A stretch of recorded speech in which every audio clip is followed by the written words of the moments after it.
అనంతశయనుడు శ్రీ మహావిష్ణువును కైశిక ద్వాదశి పర్వదినాన మేలుకొల్పుతారు. ఆషాఢ శుద్ధ ఏకాదశిన తిరువెంకటనాథుడు నిద్రకు ఉపక్రమిస్తాడు. కార్తీక మాసం శుక్లపక్షమి ద్వాదశిని కైశిక లేక ద్వాదశిగా వ్యవహరిస్తారు. ఈ రోజున స్వామివారిని మేలుకొల్పుతారు.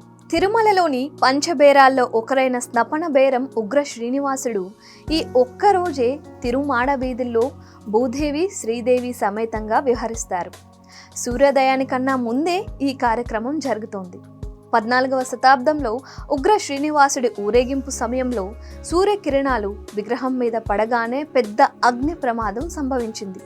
అందుకనే ఉగ్ర శ్రీనివాసుని సూర్యోదయం కన్నా ముందుగానే ఊరేగిస్తారు.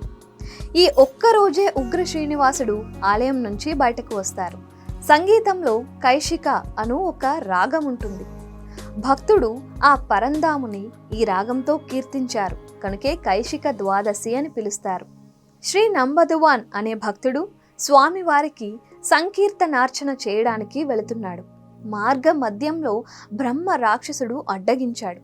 తినేందుకు రాబోగా తాను స్వామివారి సన్నిధిలో గానం చేయడానికి వెళుతున్నానని చెప్పి తిరిగి వస్తానని చెప్పడంతో రాక్షసుడు అంగీకరించాడు.